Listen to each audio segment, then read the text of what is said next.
차가운 대리석 바닥 위로 한서연의 순백 웨딩드레스 자락이 무겁게 끌렸다. 오늘 그녀는 유진그룹의 딸이 아닌 태강그룹의 안주인이 되는 날이었다. 세상 사람들은 부와 권력의 결합이라며 떠들어댔지만 결혼식장의 공기는 축복의 열기 대신 서늘한 장막이 내려앉은 듯 고요했다. 버진 로드를 따라 걷는 그녀의 걸음은 계산된 듯 정확했고 표정은 정교하게 빚은 인형처럼 감정이 없었다. 그녀의 눈은 오직 재단의 끝 휠체어에 앉아있는 자신의 남편 될 남자를 향해 있었다. 강지욱, 태강그룹의 유일한 후계자. 1년 전 의문의 교통사고로 식물인간이 되어버린 비운의 남자. 서연의 아버지는 그의 앞에서 무릎이라도 꿇을 기세로 그녀에게 매달렸다. 서연아, 이 결혼만 성사되면 우리 유진 다시 일어설 수 있다. 제발. 벼랑 끝에 몰린 유진그룹을 살리기 위한 유일한 동아줄은 바로 이 정략 결혼이었다. 서연은 자신의 삶과 꿈, 미래를 담보로 아버지의 회사를 구하기로 결정했다. 결혼식은 강지욱의 삼촌이자 현재 태강그룹의 실질적인 지배자인 강태만 부회장이 주관했다. 그는 만족스러운 미소로 서연을 맞이했다. 그의 눈빛은 갓 사냥에 성공한 포식자의 그것처럼 오만하고 흡족해 보였다. 그는 서연의 아름다움과 그 뒤에 숨겨진 명석함을 보지 못했다. 그에게 한서연은 그저 유진그룹을 헐값에 인수하고 조카의 막대한 재산을 합법적으로 관리하기 위한 예쁘고 순종적인 장기말에 불과했다. 오늘부로 두 사람은 부부가 되었음을 선포합니다. 주례의 선언이 공허하게 울려 퍼졌지만 박수 소리는 희미했다. 신랑의 입맞춤도 행복한 맹세도 없는 결혼식이었다. 서연은 그저 휠체어에 미동도 없이 앉아있는 강지욱의 손 위로 자신의 손을 조심스럽게 얹었다. 그의 손은 살아있는 사람의 것이라고 믿기 힘들 만큼 차갑고 미세한 떨림조차 없었다. 결혼식이 끝나고 서연은 거대한 성과도 같은 강씨 가문의 본가로 들어왔다. 대저택은 위압적인 크기와 화려함으로 그녀를 짓눌렀다. 수십 명의 사용인들이 도열하여 그녀에게 고개를 숙였지만 그들의 눈에는 동정과 호기심이 뒤섞여 있었다. 마치 비극적인 연극의 여주인공을 바라보는 관객들처럼 신혼방은 저택의 가장 깊숙하고 넓은 곳에 위치해 있었다. 최고급 가구와 예술 작품으로 꾸며져 있었지만 한쪽 구석에 놓인 각종 의료기기들이 이곳이 평범한 부부의 침실이 아님을 상기시켰다. 간병인이 지욱을 침대에 조심스럽게 눕히고 마지막 상태를 확인한 뒤 방을 나갔다. 문이 닫히는 순간 거대한 방에는 서연과 살아있는 시체 같은 그녀의 남편 단둘만이 남게 되었다. 서연은 무거운 웨딩드레스를 벗어 던지고 실크 가운으로 갈아입었다. 창가에 서서 어둠에 잠긴 정원을 내려다보았다. 수억 원을 호가하는 조각상들과 분수대가 어둠 속에서 희미한 윤곽을 드러냈다. 이 모든 부와 명예가 이제 그녀의 것이었지만 그녀의 마음은 텅 빈 유리잔처럼 공허했다. 그녀는 거래를 했다. 자신의 인생을 팔아 가족을 구했다. 후회는 없었지만 앞으로 펼쳐질 삶에 대한 막막함이 파도처럼 밀려왔다. 그녀는 침대로 다가가 잠들어 있는 지욱의 얼굴을 가만히 내려다보았다. 짙은 눈썹, 날카로운 콧날, 굳게 닫힌 입술. 의식이 없는데도 그의 얼굴에는 타고난 오만함과 강인함이 희미하게 남아있었다. 이 남자는 어떤 사람이었을까? 사고를 당하기 전 그는 어떤 꿈을 꾸고 무엇을 욕망했을까? 강태만의 소나귀에서 태강그룹을 지켜낼 수 있었을까? 서연은 그의 곁에 앉아 밤새 그의 상태를 기록하는 의료 모니터를 응시했다. 심장 박동 혈압, 산소 포화도. 모든 수치는 기계적으로 안정된 선을 그리고 있었다. 그녀의 삶도 이제 저 그래프처럼 아무런 굴곡 없이 의미 없이 흘러가게 될 터였다. 피로가 몰려왔다. 그녀는 침대 옆 작은 소파에 몸을 웅크렸다. 차라리 이 모든 것이 긴 악몽이기를 바라며 눈을 감았다. 얼마나 지났을까? 깊은 정적 속에서 무언가 아주 미세한 소리가 들렸다. 사락, 침대 시트가 스치는 소리. 서연은 잠결에 잘못 들은 것이라 생각했다. 하지만 이내 다시 한번 이번에는 좀 더 분명한 소리가 들렸다. 그녀는 번쩍 눈을 떴다. 심장이 거세게 뛰기 시작했다. 방 안은 달빛만이 희미하게 스며들고 있었다. 그녀의 시선이 천천히 침대로 향했다. 그리고 그 순간 서연은 자신의 눈을 의심했다. 죽은 듯이 누워만 있던 강지욱이 그녀의 남편이 상체를 일으켜 침대에 걸터 앉아 있었다. 서연은 숨을 멈췄다. 비명조차 나오지 않았다. 눈앞의 광경을 뇌가 인식하기를 거부했다. 환각인가 너무 지쳐 헛것을 보는 것인가 하지만 그는 분명히 움직이고 있었다. 그의 고개가 천천히 아주 천천히 그녀가 있는 소파 쪽으로 돌아왔다. 어둠 속에서 그의 두 눈이 형형하게 빛나고 있었다. 그것은 결코 식물인간의 텅 빈 눈동자가 아니었다. 모든 것을 꿰뚫어 보는 듯한 날카롭고 차가운 지독하게 살아있는 자의 눈빛이었다. 서연은 얼어붙은 채 그를 바라보았다. 온몸의 피가 차갑게 식는 것 같았다. 공포와 혼란이 뒤섞여 머릿속이 하얗게 변했다. 그때 1년 동안 단 한 번도 열린 적 없었던 그의 입술이 마침내 열렸다. 메마르고 거친 그러나 방 안의 모든 공기를 압도하는 목소리가 흘러나왔다. 내 아내가 된 걸 환영하지, 한서연 씨. 그의 목소리는 서늘한 칼날이 되어 서연의 심장을 관통했다. 이것은 기적이 아니었다. 그녀가 발을 들인 이 거대한 성은 동정받아 마땅한 비극의 무대가 아니었다. 이곳은 모든 것을 건 거대한 사기극의 중심이었고 그녀는 그 사실을 신혼 첫날 밤 자신의 남편이 된 남자의 충격적인 비밀을 통해 알게 된 것이었다. 그녀의 진짜 결혼 생활은 이제부터 시작이었다. 한서연의 머릿속이 새하얗게 비워졌다. 방금 전까지 자신의 비참한 미래를 그리며 동정했던 남자가 바로 그 남자가 침대에서 일어나 자신에게 말을 걸고 있었다. 1년간 식물인간으로 누워있던 사람의 목소리라고는 믿을 수 없는 낮고 분명한 울림이었다. 그녀는 소파에 웅크린 자세 그대로 얼어붙어 눈앞의 현실을 받아들이기 위해 안간힘을 썼다. 강지욱은 굳어버린 그녀를 향해 천천히 침대에서 내려섰다. 오랜 시간 움직이지 않은 탓에 그의 걸음은 다소 뻣뻣했지만 흐트러짐이 없었다. 그는 서연의 앞에 멈춰 서서 그녀를 내려다보았다. 그의 키는 생각보다 훨씬 컸고 병자복 아래로 드러난 실루엣은 단단했다. 그의 존재감은 방 안의 모든 가구와 장식을 압도하며 오직 그 자신에게로 시선을 집중시켰다. 놀란 것 같군. 당연하겠지. 그의 말투는 무심했지만 눈빛은 날카롭게 그녀의 반응을 살피고 있었다. 서연은 마른 입술을 간신히 열었다. 이게 어떻게 된 일이죠, 당신은? 죽지 않았지. 보다시피.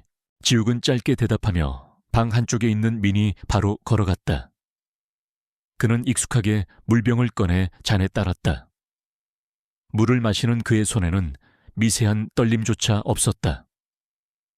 그 모든 행동이 너무나 태연해서 서연은 지난 1년간 세상이 믿어왔던 진실과 지금 눈앞의 현실 사이에서 극심한 혼란을 느꼈다. 모두가 당신이 의식이 없다고 했어요. 최고의 의사들까지도 최고의 의사 한 명은 빼고. 지욱이 잔을 내려놓으며 말했다. 내 주치의인 김 박사. 그는 내 사람이니까. 나머지 최고의 의사들은 내 삼촌 강태만 부회장이 부른 사람들이었지. 강태만. 그 이름이 나오자 서연의 심장이 다시 한번 차갑게 내려앉았다. 이 모든 일의 배후에 그가 있다는 것을 직감했다. 그럼 사고는 사고가 아니었어. 살인 미수였지. 지욱은 창가로 다가가 밖을 내다보며 말을 이었다. 그의 목소리는 분노나 슬픔 대신 차가운 결의로 가득 차 있었다. 1년 전 나는 태강그룹 내부의 비자금 흐름을 거의 다 파악했어. 그 중심에는 강태만이 있었지. 내가 이사회를 열어 모든 것을 폭로하기로 계획한 바로 전날 내 차의 브레이크가 파열됐고 절벽 아래로 추락했다. 그는 잠시 말을 멈췄다가 서연을 향해 몸을 돌렸다. 운 좋게 목숨은 건졌지만 강태만은 내가 깨어나는 것을 원치 않았지. 그는 내가 영원히 침대에 누워있기를 바랐어. 그래서 내가 의식을 차렸을 때 나는 선택을 해야만 했지. 깨어나서 다시 그의 표적이 되느냐, 아니면 죽은 척하며 방역의 기회를 노리느냐. 서연은 숨을 죽인 채 그의 이야기를 들었다. 거대한 재벌 가문 내부의 암투는 상상 이상으로 잔혹하고 치밀했다. 그녀는 자신이 얼마나 위험한 게임에 발을 들였는지 깨달았다. 당신의 결혼은 그 계획의 일부였군. 지욱이 그녀의 생각을 읽은 듯 말했다. 강태만은 내 모든 재산을 합법적으로 통제할 명분이 필요했어. 그러기 위해선 내 보호자가 될 아내가 필요했고, 그는 순진하고 말 잘 듣는 가문이 몰락 직전이라 어떤 요구든 들어줄 여자를 물색했겠지. 그게 바로 한서연 당신이었고, 그의 말은 비수처럼 날아와 서연의 가슴에 박혔다. 사실이었기에 더 아팠다. 그녀는 그저 이용하기 좋은 장기말 그 이상도 이하도 아니었다. 모멸감에 얼굴이 화끈거렸지만 서연은 감정을 드러내지 않았다. 대신 그녀는 냉정하게 질문을 던졌다. 그 사실을 왜 저에게 말하는 거죠? 제가 강태만에게 이 사실을 알릴 수도 있다는 생각은 안 해봤나요? 그녀의 질문에 지욱의 입가에 처음으로 희미한 미소가 떠올랐다. 비웃음에 가까운 미소였다. 알릴 수 있을까? 당신이 강태만에게 가서 조카가 살아있다고 말하는 순간 당신의 운명은 어떻게 될까? 정신 나간 여자 취급을 받거나 혹은 내 비밀을 아는 위험인물로 분류되어 조용히 처리되겠지. 당신의 아버지와 유진그룹도 무사하지 못할 거고. 강태만은 그런 인간이야. 그는 자신의 계획에 방해가 되는 건 무엇이든 부셔버리지. 서연은 아무 말도 할 수 없었다. 그의 분석은 정확했다. 그녀에게는 선택지가 없었다. 그녀는 이미 이 위험한 연극의 무대 위로 올라와 버렸고 내려갈 방법은 없었다. 내가 당신에게 원하는 건 거래이자 동맹이야. 지욱이 서연에게 다가와 그녀의 눈을 똑바로 응시했다. 그의 눈빛은 너무나 강렬해서 서연은 자신도 모르게 시선을 마주했다. 당신은 강태만이 가장 경계하지 않을 인물이야. 그는 당신을 그저 머리 빈 인형으로 생각하고 있겠지. 당신은 그의 감시망을 피해 저택 내부를 자유롭게 돌아다니며 정보를 수집할 수 있어. 그의 서재, 그의 컴퓨터, 그가 만나는 사람들. 나는 당신의 눈과 귀가 필요해. 제가 왜 당신을 도와야 하죠? 제게 돌아오는 건 무엇인데요? 서연은 지지 않고 물었다. 두려움에 떨고만 있기에는 그녀는 너무 똑똑했고 자존심이 강했다. 복수, 그리고 자유. 지욱은 망설임 없이 대답했다. 강태만은 당신과 당신의 가족을 기만하고 이용했어. 그에게 복수할 기회를 주지. 그리고 이 모든 것이 끝나면 나는 태강그룹을 되찾을 거고 당신의 유진그룹은 완벽하게 재기시켜주겠다. 그 후에는 이 위장 결혼을 끝내주지. 당신은 원하는 삶을 살 수 있게 될 거야. 누구의 간섭도 받지 않고. 그의 제안은 거부할 수 없을 만큼 매력적이었다.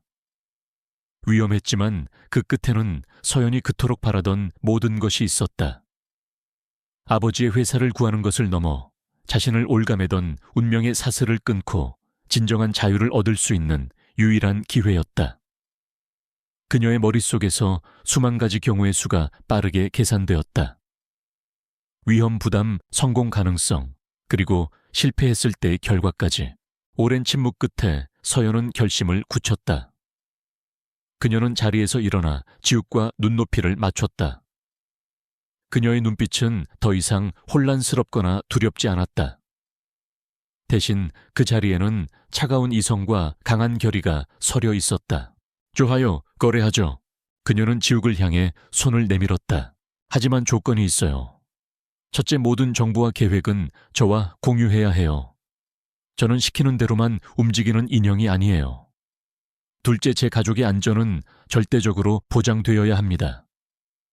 셋째, 이 일이 성공하면 당신이 약속한 모든 것을 서면으로 보장받겠어요.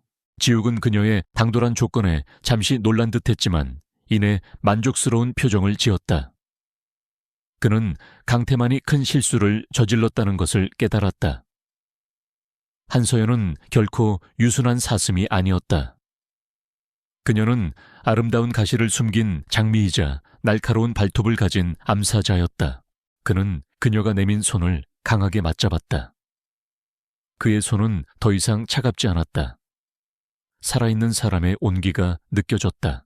내 파트너가 된 것을 환영하지. 이제부터 우리는 한 배를 탄 공동 운명체야. 두 사람의 손이 맞잡아진 순간 창밖으로 새벽의 요명이 밝아오기 시작했다. 길고 긴 밤이 지나고 새로운 아침이 밝아오고 있었다. 하지만 그것은 희망의 빛이 아니었다. 거대한 성 안에서 펼쳐질 치열하고 위험한 전쟁의 서막을 알리는 신호탄이었다. 한서연은 이제 더 이상 희생자가 아니었다.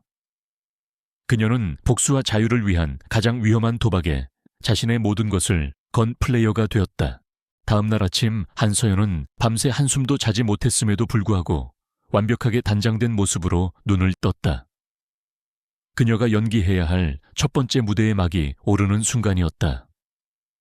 간밤에 폭풍 같던 진실은 깊은 곳에 숨기고 그녀는 세상이 그녀에게 기대하는 역할, 즉 비운의 남편을 둔 순진하고 가련한 아내의 가면을 썼다. 아침 회진을 위해 김 박사와 간호사가 들어왔을 때 강지욱은 어젯밤의 그 남자라고는 믿을 수 없을 만큼 완벽한 식물인간의 모습으로 침대에 누워 있었다. 미동도 없는 얼굴, 규칙적인 숨소리, 모든 것이 완벽한 연기였다. 서연은 그의 임에 흐른 땀을 정성스럽게 닦아주며 걱정스러운 목소리로 간호사에게 물었다. 밤새 특별한 일은 없었나요? 열이 조금 있는 것 같아서요. 그녀의 목소리에는 진심 어린 염려가 담겨 있었다. 간호사는 그녀의 헌신적인 모습에 감동한 듯 부드럽게 대답했다. 걱정 마세요, 사모님. 모든 수치는 안정적입니다. 사모님께서 이렇게 곁을 지켜주시니 회장님께서도 분명 안정을 찾으실 겁니다. 서연은 희미하게 미소 지었다. 그녀의 시선은 지욱의 얼굴에 고정되어 있었지만 그녀의 머릿속은 차갑게 돌아가고 있었다. 이 저택의 모든 사용인은 강태만의 눈과 귀다. 나의 모든 행동, 모든 말 한마디는 즉시 그에게 보고될 것이다. 의심을 사서는 안 된다. 완벽하게 그들이 원하는 모습 그대로를 보여주어야 한다. 아침 식사는 거대한 다이닝룸에서 강태만과 단둘이 이루어졌다. 그는 흡족한 미소를 띠며 서연을 맞았다. 세아가 어젯밤은 편히 지냈나 필요한 건 없고 그의 말투는 자상한 삼촌 같았지만 눈빛은 그녀를 머리부터 발끝까지 훑으며 평가하고 있었다. 네, 아버님. 모든 것이 편안하고 좋았어요. 다만 지욱 씨를 보고 있으니 마음이 아파서요. 서연은 금방이라도 눈물을 흘릴 것처럼 눈시울을 붉혔다. 그녀의 연약한 모습에 강태만은 더욱 만족한 듯 고개를 끄덕였다. 그는 이런 여자를 원했다. 감성적이고 현실 감각이 없으며 오직 남편의 병간호에만 몰두할 여자. 그래, 네 마음은 이해한다만 너무 상심하지는 말거라.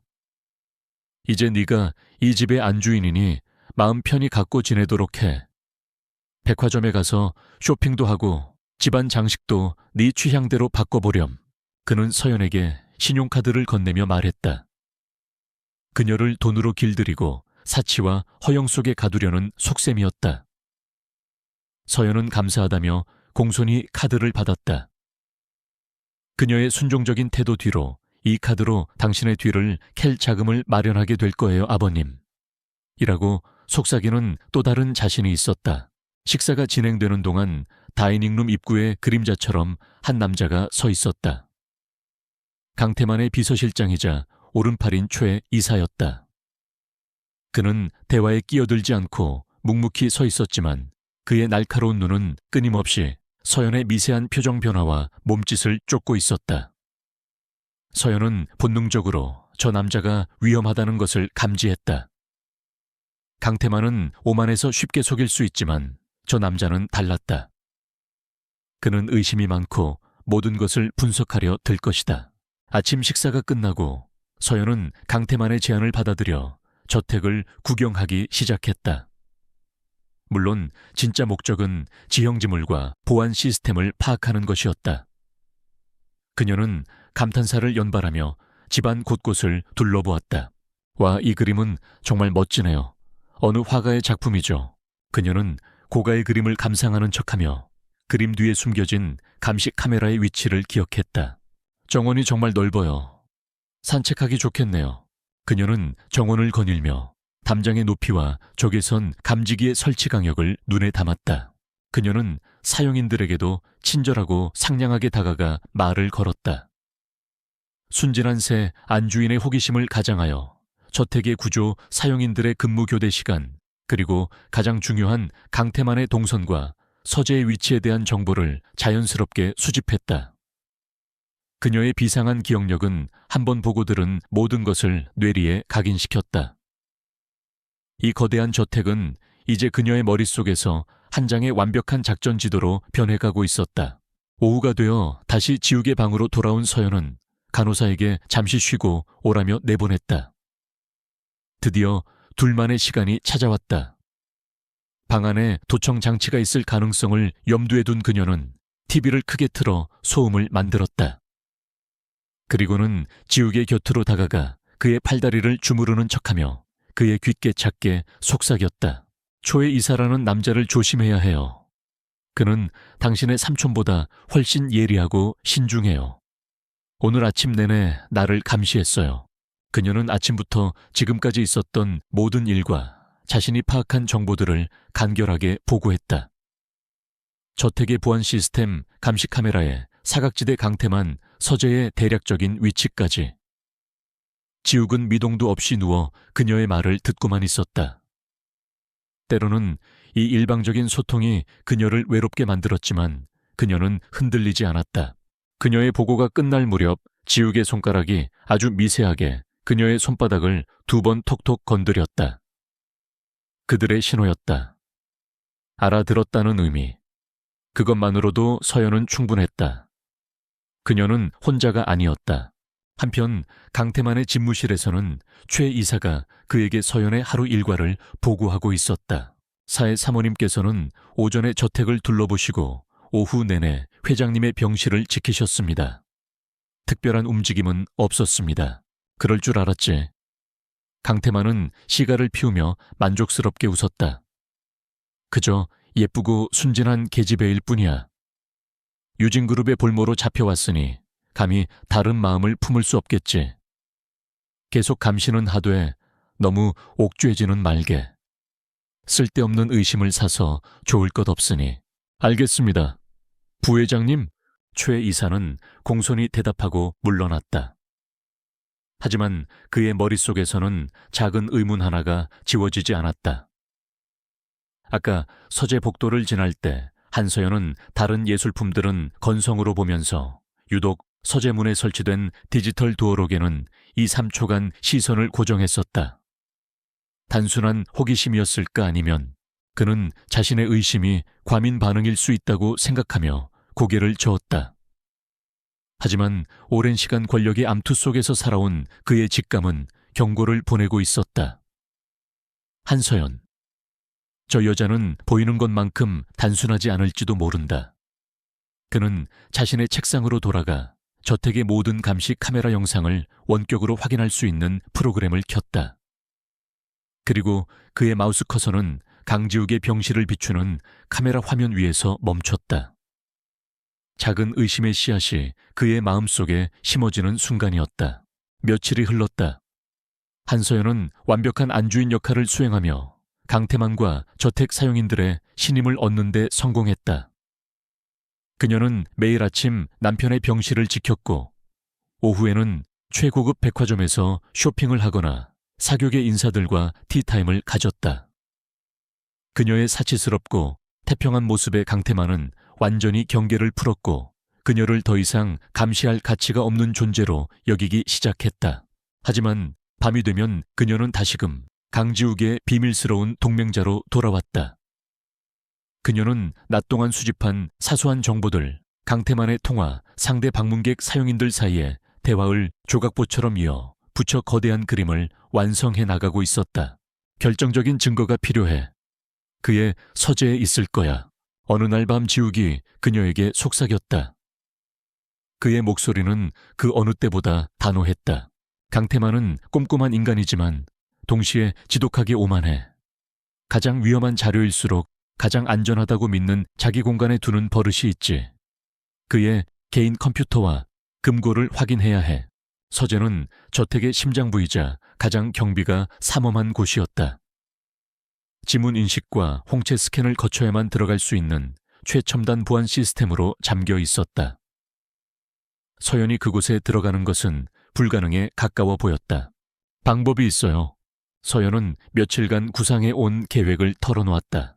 제가 인테리어에 관심이 많은 것처럼 행동할 거예요. 저택이 너무 낡고 중후해서 제 취향과 맞지 않는다고 불평하면서 서재 옆에 있는 응접실부터 새로 꾸미고 싶다고 강태만에게 허락을 구할 생각이에요. 그녀의 계획은 대담했다. 공사를 핑계로 외부 인력을 저택으로 끌어들이고 소음과 혼란을 일으켜 보안 시스템에 일시적인 교란을 일으키는 것. 그리고 그 틈을 타 서재에 잠입하는 것이었다. 내무 위험해. 최 이사가 당신을 주시하고 있어. 지욱은 우려를 표했다. 그렇기 때문에 더더욱 이 방법이 필요해요. 최 이사는 제가 멍청한 여자라고 생각할수록 저에 대한 감시를 소홀히 할 테니까요. 의심을 확신으로 바꿔주는 거죠. 저는 그저 돈과 장식에만 관심 있는 여자라는 확신을요. 다음날 서연은 계획을 실행에 옮겼다. 그녀는 강태만 앞에서 시종일관 우울한 표정을 지으며 저택의 인테리어가 너무 어둡고 칙칙해서 숨이 막힌다고 투덜거렸다. 그리곤 서재 옆 응접실을 가리키며 그곳을 밝고 화사한 공간으로 바꾸고 싶다고 간청했다. 그녀의 철없는 투정에 강태만은 예상대로 호탕하게 웃으며 허락했다. 그는 초의 이세에게 새아가가 심심한 모양이니 원하는 대로 해주게. 돈은 얼마가 들어도 좋으니 라고 지시했다. 최 이사는 마뜩잖은 표정이었지만 부회장의 명령에 복종할 수밖에 없었다. 며칠 후 유명 인테리어 디자이너와 작업 인부들이 저택에 드나들기 시작했다. 응접실에서는 가구를 옮기고 벽지를 뜯어내는 소음이 온종일 울려 퍼졌다. 서연은 현장을 감독한다는 핑계로 하루 종일 그 근처를 맴돌았다. 그녀는 작업 인부들과 스스럼 없이 어울리며 그들의 동선을 파악하고 보안팀의 경계가 가장 느슨해지는 시간을 계산했다. 작전의 날이 밝았다. 점심시간 직후 대부분의 사용인과 경비 인력이 식사를 위해 자리를 비우는 15분. 서연은 작업 인부에게 음료수를 나눠주는 척하며 소란스러운 응접실을 빠져나왔다. 그녀의 손에는 디자이너의 가방에서 몰래 빼낸 소형 전자파 교란 장치가 들려 있었다. 지욱이 미리 손을 써둔 김 박사를 통해 외부에서 반입한 물건이었다.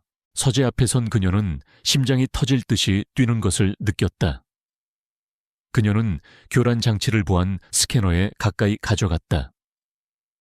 삐빅하는 작은 소리와 함께 스캐너의 LED 불빛이 일시적으로 꺼졌다. 30초의 시간, 그녀는 미리 외워둔 마스터 코드를 입력했다. 철컥하는 소리와 함께 굳게 닫혀있던 서재 문이 열렸다. 서재 내부는 어둡고 고요했다. 강태만의 취향을 보여주듯 고풍스러운 가구와 수많은 장서들이 위압적인 분위기를 풍겼다. 서연은 망설일 시간 없이 그의 책상으로 향했다. 컴퓨터는 켜져 있었지만 복잡한 비밀번호로 잠겨 있었다.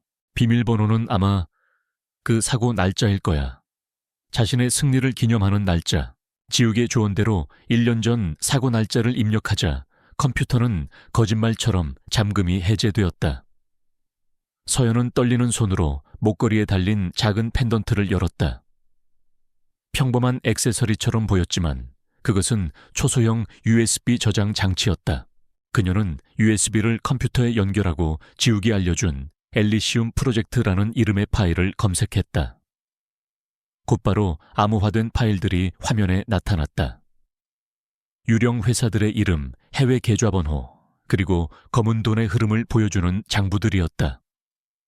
서연은 망설임 없이 모든 파일을 USB로 복사하기 시작했다.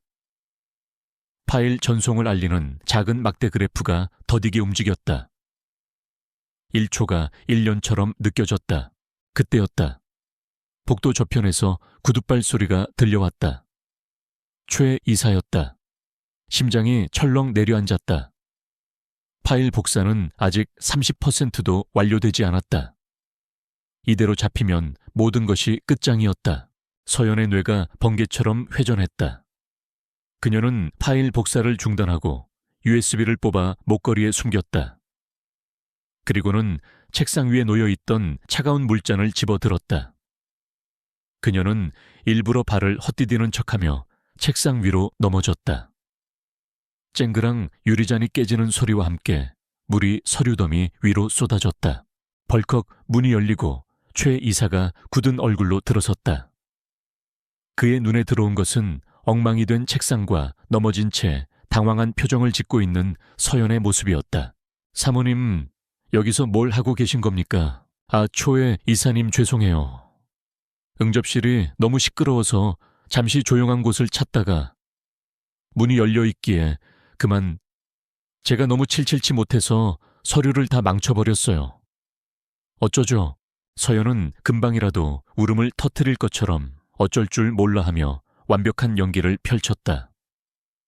그녀의 모습은 영락없이 사고를 친 철부지 아가씨였다. 최 이사는 의심스러운 눈초리로 그녀와 엉망이 된 책상을 번갈아 보았다.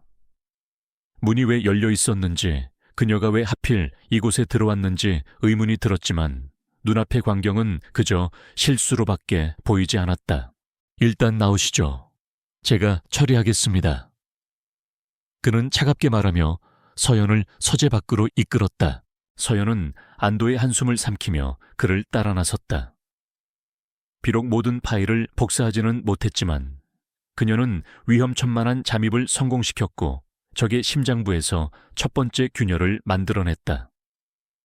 그리고 최 이사의 마음속에는 더 큰 의심의 불씨를 남겨놓았다.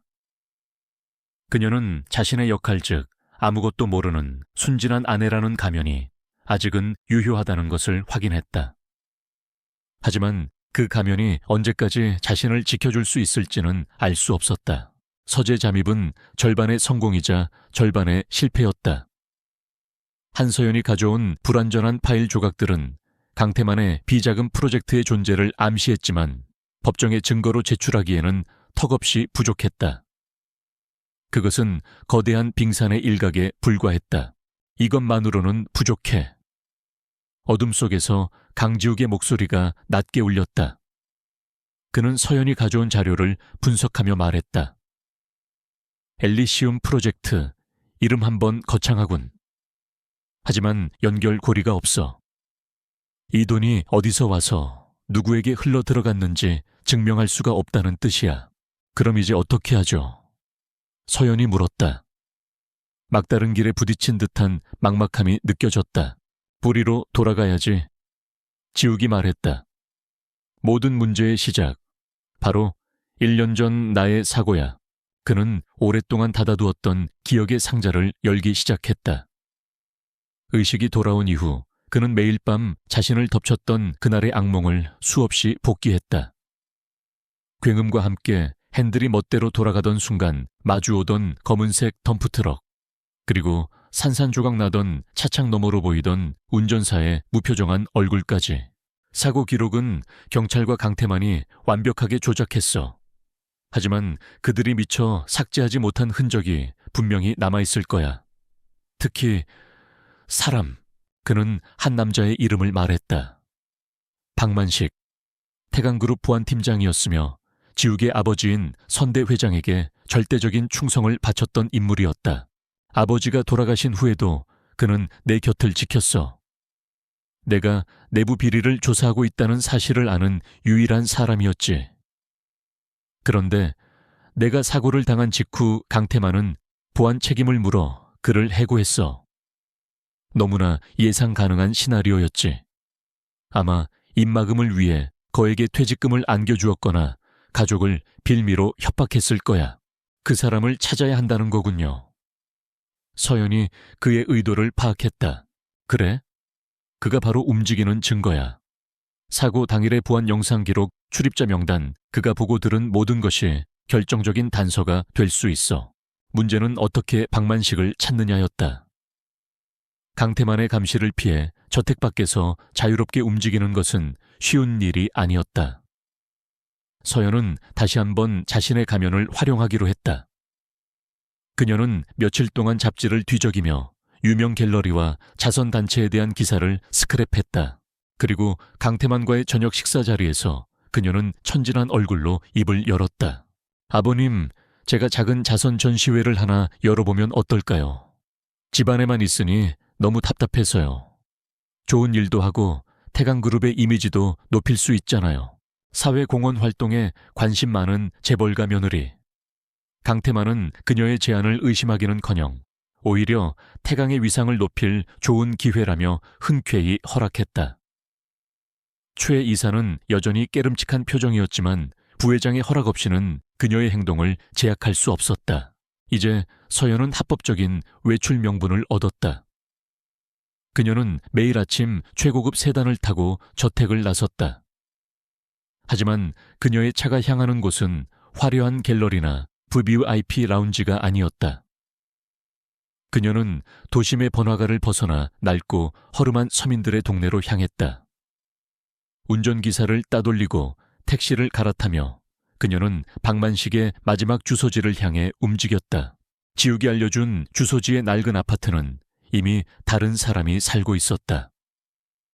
수소문 끝에 그가 1년 전 갑자기 이사를 갔으며 행방을 아는 사람이 아무도 없다는 사실만을 확인할 수 있었다.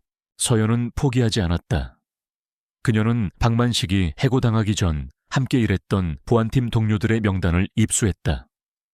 그리고 보험사 직원을 가장하여 그들에게 접근했다. 대부분은 입을 굳게 닫았지만 끈질긴 설득 끝에 한 퇴직 직원으로부터 결정적인 단서를 얻을 수 있었다. 박만식이 최근 변두리의 작은 공사 현장에서 일용직으로 일하고 있다는 것이었다. 그녀가 찾아간 공사 현장은 먼지와 소음으로 가득했다. 명품 구두와 실크 원피스 차림의 그녀는 그곳의 모든 것과 이질적이었다. 인부들의 힐끔거리는 시선을 애써 무시하며 그녀는 마침내 수척하고 남루한 모습으로 변해버린 박만식을 찾아냈다. 지난날의 카리스마 넘치는 보안팀장은 온데간데 없었다. 그는 깊은 주름과 그늘진 얼굴을 한 삶에 지친 중년 남성이 되어 있었다. 박만식 팀장님 맞으시죠? 서연이 다가가자 그는 경계심 가득한 눈으로 그녀를 쏘아보았다.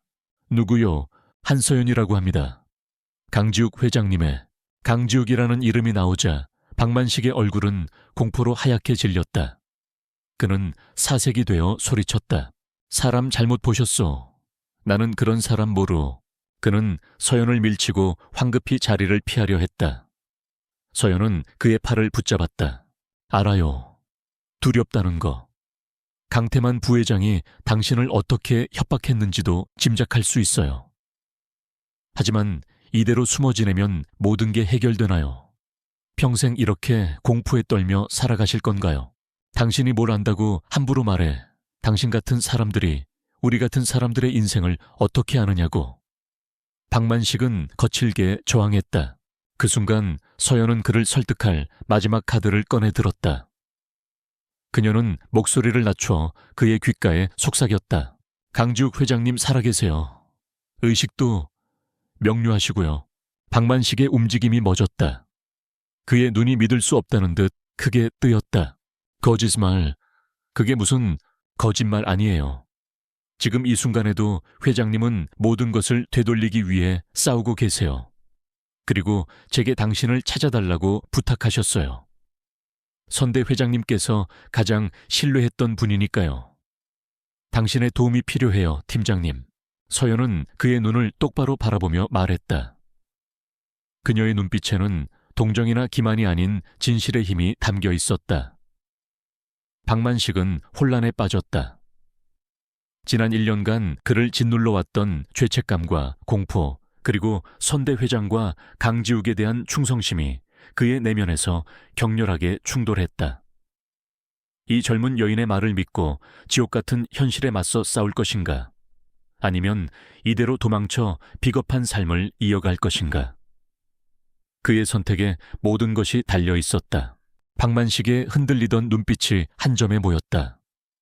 그는 한서연의 얼굴 뒤로 1년 전 처참하게 부서진 차 안에서 발견되었던 젊은 주군의 모습을 떠올렸다. 그리고 그를 그렇게 만든 원흉 강태만의 오만한 얼굴을 떠올렸다. 지난 1년간 죄책감과 공포가 그의 영혼을 갉아먹었다. 이대로 비겁자로 사느니 차라리 알겠습니다. 마침내 그가 입을 열었다. 그의 목소리는 작았지만 강한 결의가 담겨 있었다. 제가 아는 모든 것을 말씀드리겠습니다. 회장님을 위해서, 그리고 돌아가신 선대 회장님을 위해서 그는 서연을 아무도 없는 공사장 구석으로 데려갔다. 그리고 충격적인 사실들을 털어놓기 시작했다. 사고 당일 아침 강태만이 개인적으로 자신을 불러 그날 오후 강지욱이 외부로 나가는 시간대의 주차장, CCTV 영상을 모두 삭제하라고 지시했다는 것. 그리고 사고 현장에서 목격된 검은색 덤프트럭의 운전사가 강태만이 종종 더러운 일을 처리할 때 고용하던 해결사 불곰이라는 별명을 가진 남자라는 것까지. 그자의 연락처나 거처를 아시나요? 모릅니다. 강 부회장과는 항상 대포폰으로만 연락하니까요. 하지만 그가 자주 나타나는 곳이 있습니다. 박만식은 어두운 뒷골목에 불법 도박장 이름을 댔다. 귀중한 정보를 얻은 서연은 박만식에게 안전한 곳에 숨어 있도록 당부하고 저택으로 돌아왔다. 희망의 불씨가 보이기 시작했다. 그러나 그 불씨를 꺼뜨리려는 듯 저택의 공기는 그 어느 때보다 차갑고 무겁게 가라앉아 있었다. 최 이사가 현관 앞에서 그녀를 기다리고 있었다. 부회장님께서 찾으십니다. 서재로 가시죠. 그의 말투는 평소보다 훨씬 딱딱했다. 서연은 불길한 예감에 휩싸인 채 그의 뒤를 따랐다. 강태만의 서재. 지난번 몰래 잠입했던 바로 그 공간에 이번에는 정식으로 초대받아 들어갔다. 강태만은 시가를 문 채 그녀를 기다리고 있었다. 그의 얼굴에서는 평소의 인자한 미소가 사라져 있었다. 세아가 요즘 외부 활동이 아주 활발하더구나. 그가 서늘한 목소리로 말했다. 자선 활동도 좋지만 이제는 집안일에 좀 더 신경을 써야 할 때가 온 것 같구나. 그는 책상 위에 있던 서류 뭉치 하나를 그녀 앞으로 밀었다. 재산권 위임 계약서. 강지욱의 모든 법적 권한을 보호자인 한서연이 강태만에게 위임한다는 내용이었다. 사실상 태강그룹의 모든 것을 그에게 넘기는 문서였다. 이게 뭔가요? 아버님 서연은 순진한 얼굴로 물었다. 네가 알 필요 없는 복잡한 사업 얘기다. 강태만은 귀찮다는 듯 손을 내저었다. 지우기의 자산 중 일부를 정리해서 더 유망한 곳에 투자해야 할 일이 생겼다. 그러려면 네 동의가 필요해. 여기에 서명만 하면 된다. 그의 눈빛은 더 이상 그녀를 철부지로 보는 눈빛이 아니었다. 목적을 위해서라면 어떤 방해물이든 치워버리려는 냉혹한 사업가의 눈빛이었다. 하지만 지욱 씨의 재산인데 제가 함부로 결정할 수는. 서연이 조심스럽게 거절의 뜻을 내비치자 강태만의 표정이 순식간에 싸늘하게 굳었다. 그는 또 다른 서류철을 꺼내 그녀 앞에 던졌다. 유진그룹의 재무상태 보고서였다. 위태로운 자금 흐름, 곧 만기가 돌아오는 거액의 어음부도 위기를 알리는 붉은색 경고 표시들이 가득했다. 유진그룹이 지금 누구 덕에 버티고 있는지 잊었나. 그의 목소리에 노골적인 협박의 기운이 실렸다. 내가 지금 당장 투자금만 회수하면 네 아비의 회사는 내일 아침 신문 사회면에 대문짝만하게 실리게 될 거다. 연쇄 부도 검찰 조사. 연로하신 내 아버지가 감당하실 수 있을까? 심장이 얼어붙는 것 같았다. 그는 그녀의 가장 약한 골이 바로 가족을 물고 늘어졌다. 서명하지 않으면 아버지를 파멸시키겠다는 잔인한 최후 통첩이었다. 서연의 손이 가늘게 떨렸다. 여기서 무너지면 모든 것이 끝이었다. 지욱의 복수도 그녀의 자유도 모두 물거품이 되는 것이었다. 그녀는 필사적으로 머리를 굴렸다. 정면으로 거부할 수는 없다. 시간을 벌어야 했다. 그녀는 눈물을 글썽이며 고개를 숙였다. 겁에 질린 연약한 며느리의 모습으로 아버님, 무서워요. 저는 이런 건 하나도 모르는데 제가 혹시라도 실수해서 지욱 씨에게 해가 되는 건 아닐까 걱정돼요. 중요한 문서 같은데 저희 집안 변호사에게 한번 보여드리고 결정하면 안 될까요? 정말 혹시나 해서요. 그녀는 철저하게 어리석고 무능한 여자 행세를 했다. 중대한 결정을 앞두고 어쩔 줄 몰라 하며 변호사 뒤에 숨으려는 모습. 그것은 강태만이 한서연이라는 여자에게 기대했던 바로 그 모습이었다.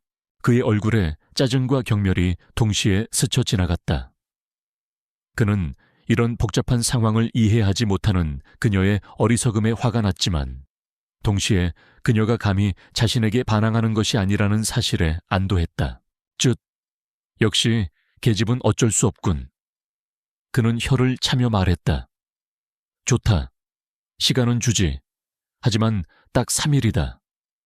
3일 뒤에도 서명하지 않으면 내 인내심도 바닥을 드러낼 거라는 것만 알아둬라. 감사합니다, 아버님. 정말 감사해요. 서연은 고개를 숙여 인사하고 서재를 빠져나왔다. 문이 닫히는 순간 그녀의 얼굴에서 겁에 질린 표정이 사라졌다. 대신 차가운 냉정과 결의가 그 자리를 채웠다. 손에 땀이 흥건했지만 그녀는 해냈다. 가장 위험한 순간에 적의 오만함을 역이용하여 3일이라는 귀중한 시간을 벌어낸 것이었다. 하지만 이것은 임시방편일 뿐이었다.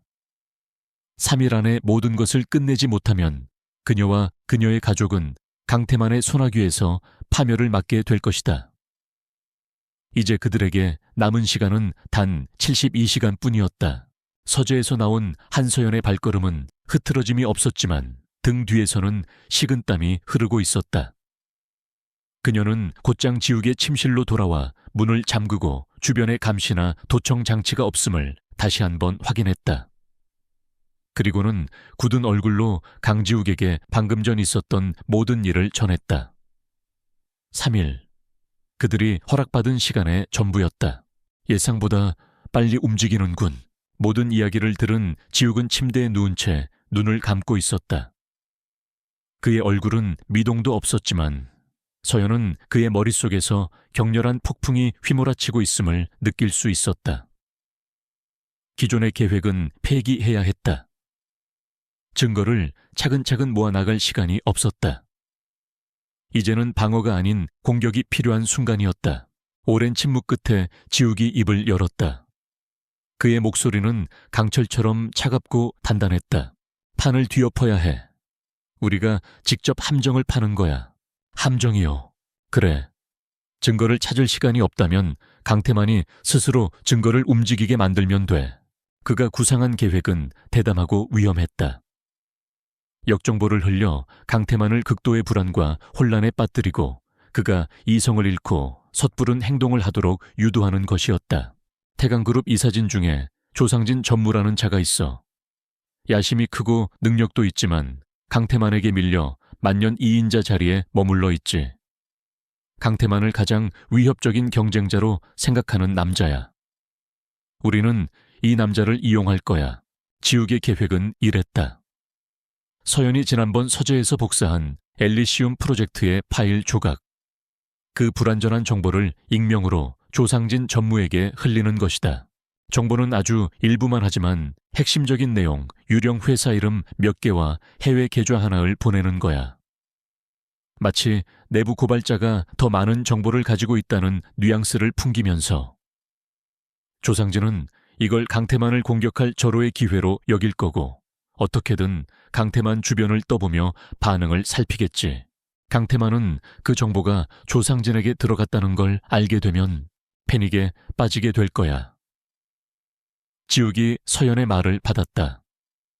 그는 두 가지를 의심하게 돼. 첫째, 자신의 최측근 중에 배신자가 있다. 둘째, 조상진이 자신을 공격하기 위해 움직이고 있다. 편집증적인 인간일수록 이런 상황에서 냉정을 유지하지 못해.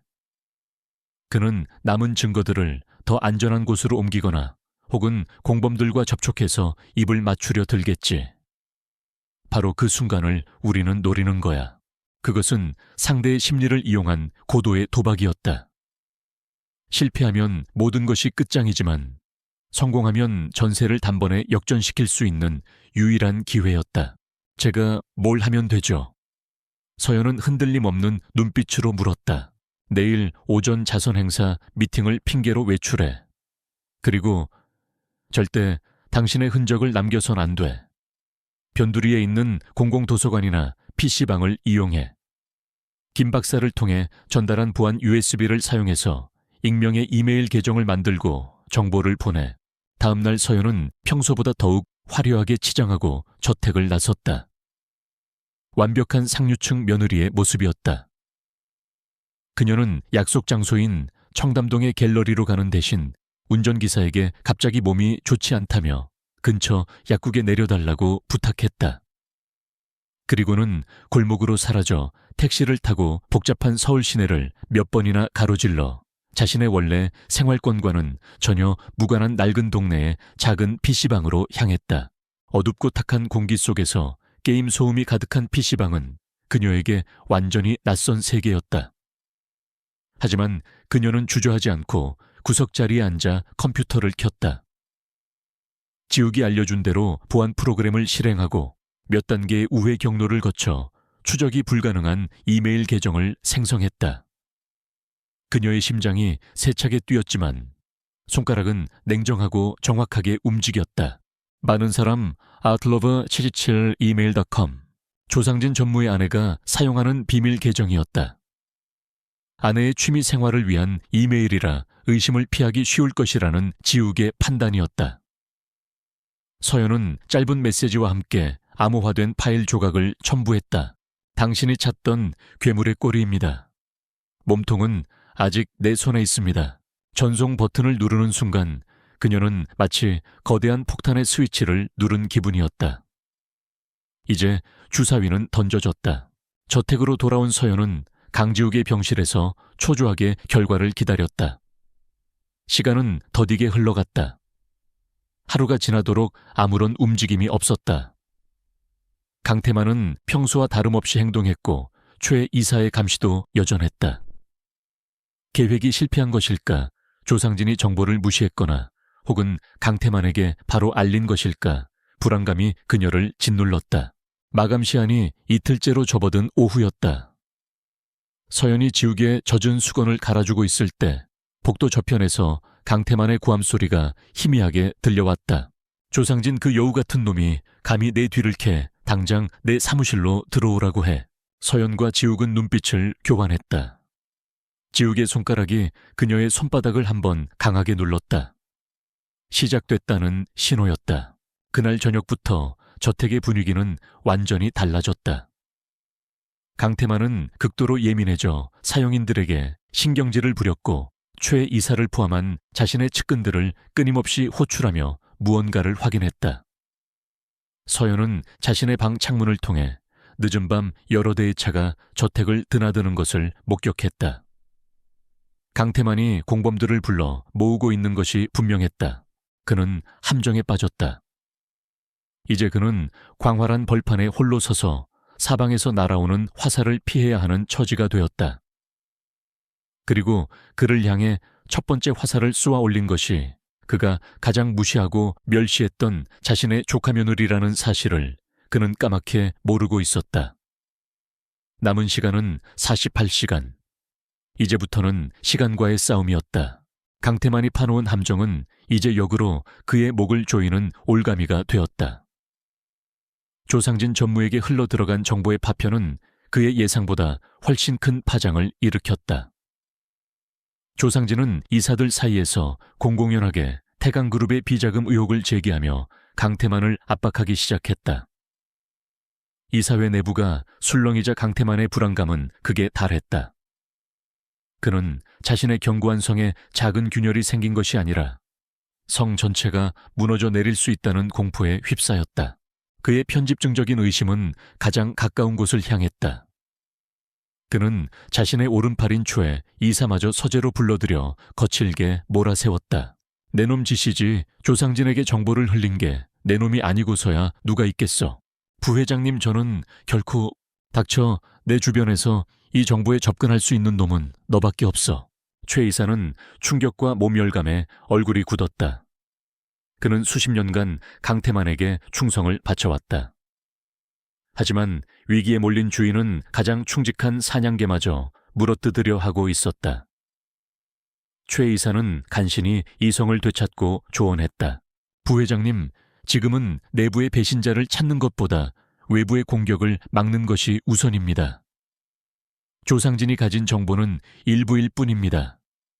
그가 더 큰 증거를 찾기 전에 저희가 먼저 선수 쳐야 합니다. 최 이사의 말에 강태만은 잠시 냉정을 되찾았다. 그래, 아직 게임은 끝나지 않았다.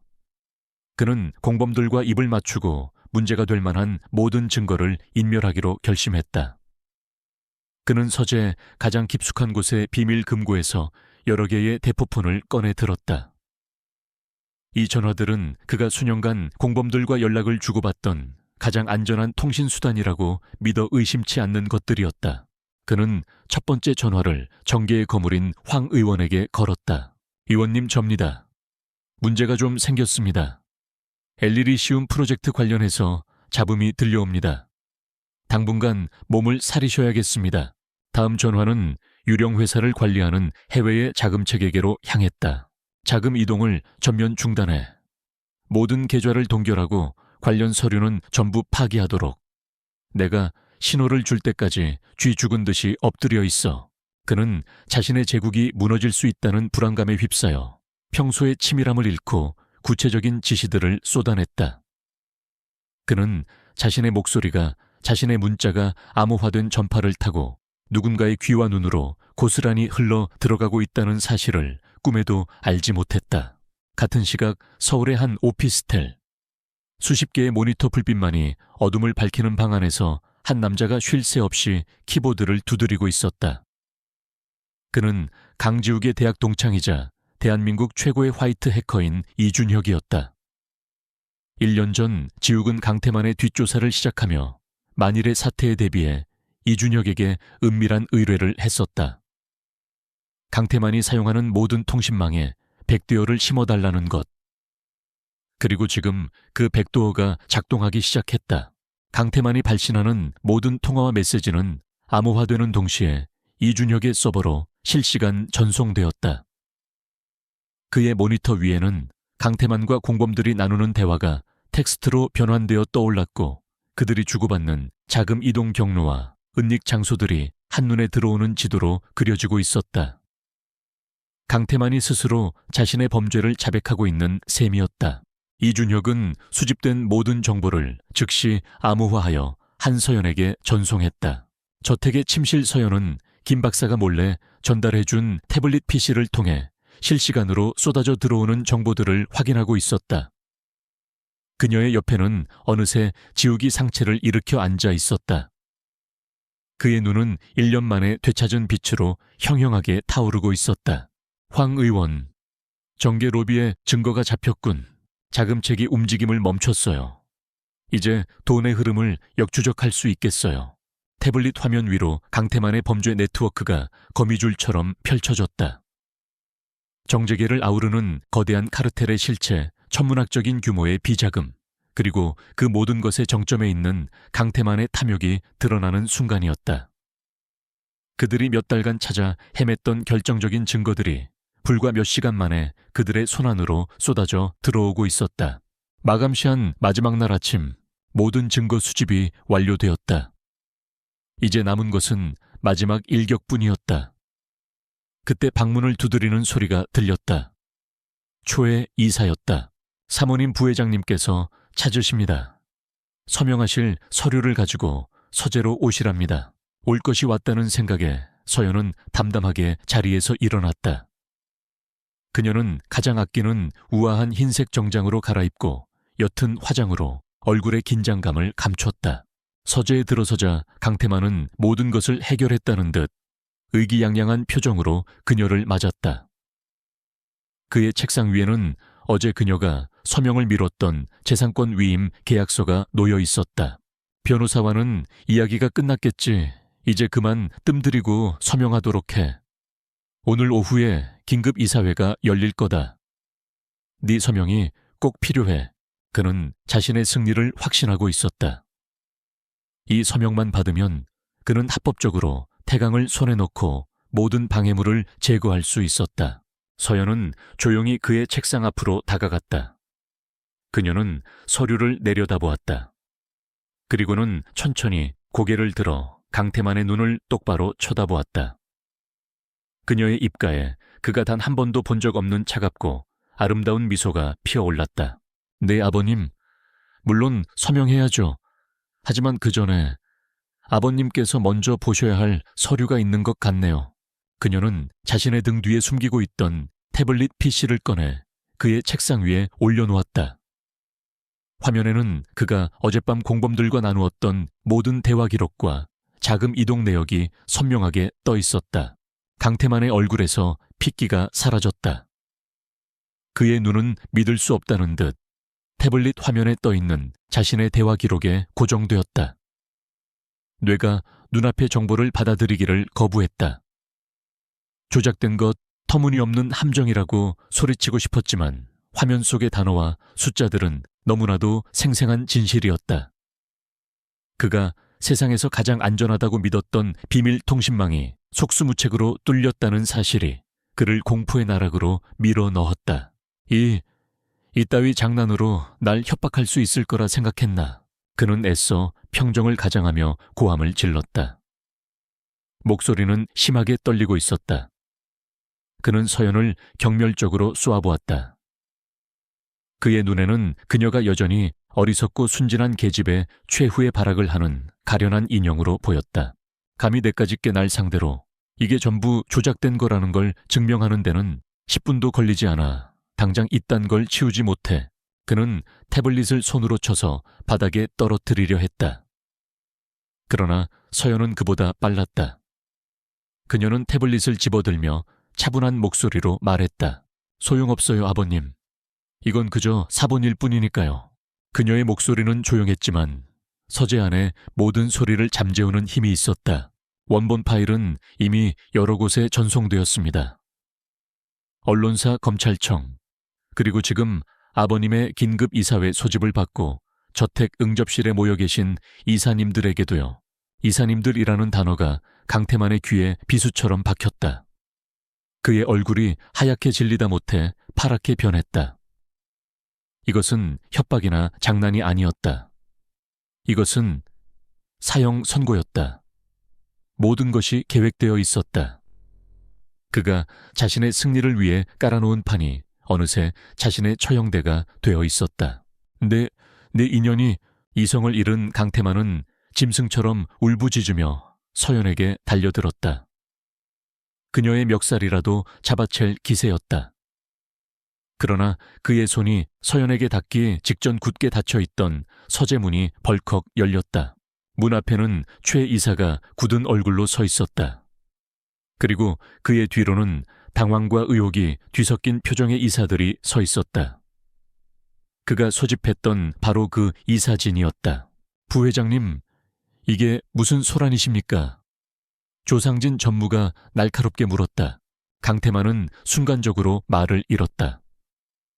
이사들이 왜, 이곳에 그들이 어떻게, 그의 혼란은 그러나 더 큰 충격으로 이어졌다. 이사들 뒤편의 어둠 속에서 한 남자가 천천히 걸어 나왔다. 모두의 시선이 그에게로 향했다. 흠잡을 데 없이 완벽한 검은색 정장, 흐트러짐 없는 걸음걸이, 그리고 방 안의 모든 것을 압도하는 차가운 카리스마. 1년 동안 침대에 누워 죽은 듯이 숨만 쉬고 있던 남자. 태강그룹의 주인이자 비운의 후계자, 강지욱이었다. 강태만은 유령이라도 본 듯한 표정으로 뒷걸음질 쳤다. 그의 입이 벌어졌지만 아무런 소리도 나오지 않았다. 이사들은 경악을 금치 못했고 서재 안은 숨막히는 정적에 휩싸였다. 강지욱은 천천히 걸어와 서연의 곁에 섰다. 그리고 자신의 삼촌 강태만을 향해 얼음처럼 차가운 시선을 던졌다. 오랜만입니다, 삼촌. 그 한마디는 강태만에게 내리꽂히는 심판의 망치 소리 같았다. 살아 있었 덕분에요. 삼촌께서 제 목숨을 얼마나 간절히 원하시는지 깨닫고 나니 이대로 죽는 게 너무 억울해서 말입니다. 지욱은 서연이 들고 있던 태블릿을 받아 들었다. 그리고 서재 벽에 설치된 대형 스크린과 연결했다. 곧이어 스크린 위로 강태만의 모든 범죄 행각이 파노라마처럼 펼쳐지기 시작했다. 황 의원과의 통화 녹취록, 해외 계좌의 자금 흐름 내역, 그리고 불곰이라 불리는 해결색에 살인을 교사하는 내용이 담긴 메시지까지, 그리고 마지막으로 한 영상이 재생되었다. 초췌한 모습의 박만식 전 보안팀장이었다. 그는 떨리는 목소리로 1년 전 사고의 진실 강태만이 어떻게 증거를 인멸하고 자신을 협박했는지를 눈물로 고백하고 있었다. 모든 증거가 공개되자 이사들은 경악과 분노로 술렁였다. 강태만은 완전히 무너져 내렸다. 그는 바닥에 주저앉아 미친 사람처럼 소리쳤다. 아니다. 전부 거짓말이야. 저것들이 날 함정에 빠뜨린 거라고. 하지만 그의 발악을 들어주는 사람은 아무도 없었다. 그의 제국은 산산조각 났다. 그가 쌓아 올린 모든 부와 권력이 한낱 신기루처럼 사라지고 있었다. 바로 그때였다. 서재 문 밖이 소란스러워지더니 검사와 수사관들이 들이닥쳤다. 강지욱의 변호사가 미리 연락해둔 것이었다. 강태만 씨 살인 교사 및 특정 경제범죄 가중처벌법상 횡령 배임 혐의로 긴급 체포합니다. 당신은 묵비권을 행사할 수 있으며 수사관들이 강태만의 양팔을 잡고 수갑을 채웠다. 그는 마지막까지 발버둥 쳤지만 소용없었다. 그의 옆에 서 있던 최 이사 역시 공범 혐의로 함께 연행되었다. 한때 태강그룹을 호령했던 남자는 초라한 범죄자가 되어 질질 끌려나갔다. 그의 비명소리가 복도 너머로 멀어질 때까지 강지욱과 한서연은 그저 묵묵히 그 모습을 지켜볼 뿐이었다. 거대한 폭풍이 지나간 서재 안에는 침묵만이 남았다. 길고 길었던 전쟁이 마침내 끝나는 순간이었다. 서연은 긴장이 풀리면서 몸이 휘청이는 것을 느꼈다. 그때 곁에 서 있던 지욱이 그녀의 어깨를 단단히 붙잡아 주었다. 두 사람은 말없이 서로를 마주보았다. 그들의 눈빛 속에는 수많은 감정이 오가고 있었다. 마침내 모든 것이 제자리를 찾았다. 강태만이 체포되면서 거대한 폭풍이 대한민국 재계를 휩쓸었다. 태강그룹 후계자 1년 만에 기적적인 회복과 충격적인 진실. 왕자의 귀환 숙부를 심판하다. 모든 언론사의 한 면은 온통 강지욱과 태강그룹의 이야기로 도배되었다. 세상은 식물인간으로 알려졌던 재벌 3세가 사실은 복수를 위해 1년간 죽음을 위장해왔다는 영화 같은 스토리에 열광했다. 폭풍의 중심에서 강지욱과 한서연은 놀라울 만큼 침착하게 사태를 수습해 나갔다. 강지욱은 공식 기자회견을 열어 대중 앞에 섰다. 1년의 공백이 무색할 만큼 그는 여전히 태강의 후계자다운 위엄과 카리스마를 뿜어냈다. 그는 담담하게 지난 1년간의 진실을 밝혔고 앞으로 태강그룹을 어떻게 이끌어 나갈지에 대한 비전을 제시했다. 기자들의 플래시가 쉴 새 없이 터지는 가운데 한 기자가 질문을 던졌다. 한서연 사모님의 역할에 대해 많은 추측이 오가고 있습니다. 이번 사건에서 어떤 역할을 하셨는지 말씀해 주실 수 있습니까? 지욱은 쏟아지는 질문 세례 속에서 잠시 서연을 바라보았다.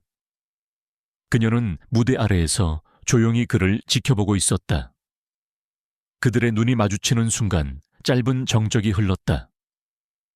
지욱은 다시 마이크를 잡고 단호하지만 부드러운 목소리로 말했다. 제 아내는 제가 가장 어둡고 깊은 절망 속에 있을 때 제 곁을 지켜준 유일한 사람이었습니다.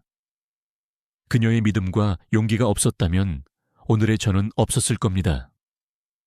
그녀는 태강그룹의 안주인이자 제 인생의 가장 중요한 파트너입니다. 그는 그들의 비밀스러운 동맹에 대해 구체적으로 밝히지 않았다. 하지만 그의 말 속에 담긴 무게와 진심은 그 자리에 있는 모두에게 충분히 전달되었다. 한서연은 더 이상 동정의 대상이나 비운의 여주인공이 아니었다. 그녀는 승리한 왕의 곁에 선 지혜롭고 강인한 동반자로 사람들의 뇌리에 각인되었다.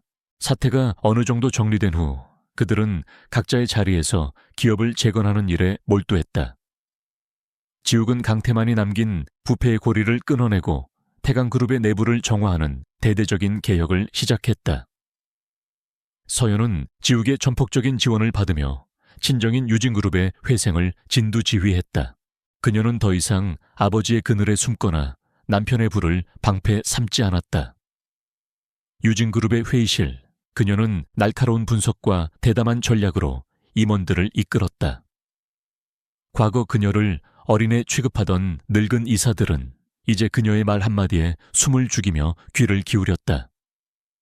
그녀는 자신의 능력으로 스스로의 가치를 증명해냈다.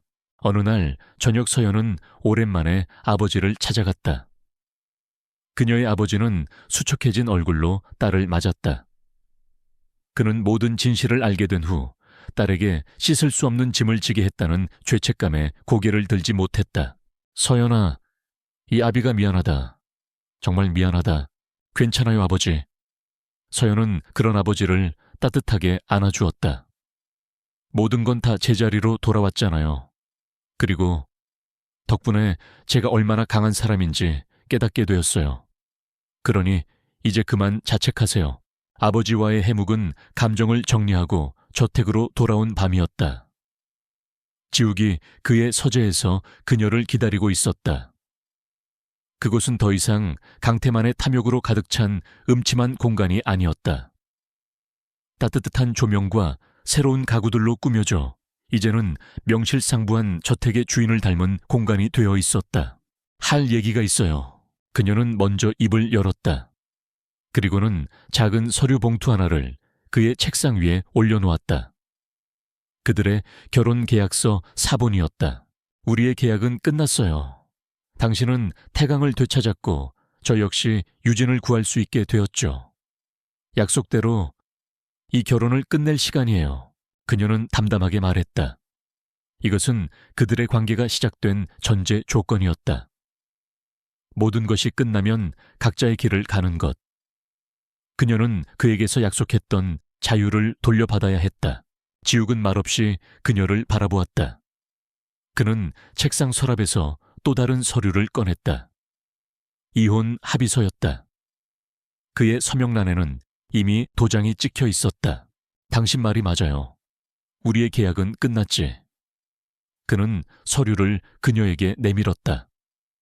이 서류에 당신의 이름만 쓰면 우리는 법적으로 완벽한 남남이 될 수 있어. 당신은 당신이 원하던 자유를 얻게 될 거고. 서연의 심장이 미세하게 내려앉았다. 예상했던 일이었지만 막상 현실로 닥치니 가슴 한구석이 시려왔다. 그녀가 펜을 집어 들려는 순간 지욱이 그녀의 손을 부드럽게 감싸 쥐었다. 하지만 나는 그 계약을 파기하고 새로운 계약을 제안하고 싶은데. 지난 몇 달간 나는 당신이라는 사람을 봤어. 한서연. 위기 앞에서 꺾이지 않는 용기, 어떤 상황에서도 냉정을 잃지 않는 지혜, 그리고 불의에 맞서는 강인함까지. 나는 내 목숨을 당신에게 빚졌고 내 인생을 빚졌어. 그는 자리에서 일어나 그녀의 앞에 섰다. 그리고 처음으로 그의 눈에서 사업 파트너가 아닌 한 남자로서의 진심이 비쳤다. 우리의 시작은 거래였지만 이제 나는 거래가 아닌 진정한 파트너십을 원해요. 태강그룹의 강지욱과 유진그룹의 한서연이 아닌 그냥 강지욱과 한서연으로서 서로의 곁에서 서로를 지지하며 미래를 함께 만들어가는 동반자가 되고 싶은데 다시 한번 나와 계약해주지 않겠어요. 이번 계약의 조건은 영원으로 하고 싶은데 그의 고백은 화려하진 않았지만 그 어떤 말보다 진실되고 묵직했다. 서연은 아무 말 없이 그를 바라보았다. 그녀의 눈가에 뜨거운 눈물이 차올랐다. 위장과 거짓으로 시작된 관계. 그 차가운 잿더미 속에서 그들은 서로의 진심이라는 꽃을 피워낸 것이었다. 몇 달 후 태강그룹과 유진그룹의 합작 신기술 발표회장. 스포트라이트가 쏟아지는 단상 위로 강지욱과 한서연이 나란히 섰다. 그들은 이제 대한민국 재계가 가장 주목하는 파워 커플이 되어 있었다. 발표회가 끝나고 그들은 아무도 없는 옥상 정원에서 도시의 야경을 내려다보았다. 서연의 손가락에는 여전히 결혼 반지가 빛나고 있었고 이혼 서류는 어디에도 보이지 않았다. 후회하지 않아요. 지욱이 물었다. 뭘요? 나라는 남자와 영원이라는 불공정 계약을 맺은 거. 서연은 대답 대신 그의 팔에 부드럽게 머리를 기댔다. 그녀의 얼굴에는 그동안 볼 수 없었던 평온하고 행복한 미소가 가득했다. 제가 살면서 한 최고의 계약이었어요. 지욱은 미소 지으며 그녀의 어깨를 감쌌다. 재벌딸이 식물인간과 결혼했다. 그 비극적인 동화의 첫 문장은 이제 세상에서 가장 특별한 사랑 이야기의 시작이 되었다. 차가운 계약으로 시작된 그들의 인연은 이제 서로의 심장 박동을 느끼며 함께 미래를 그려나가는 따뜻한 운명으로 다시 쓰이고 있었다.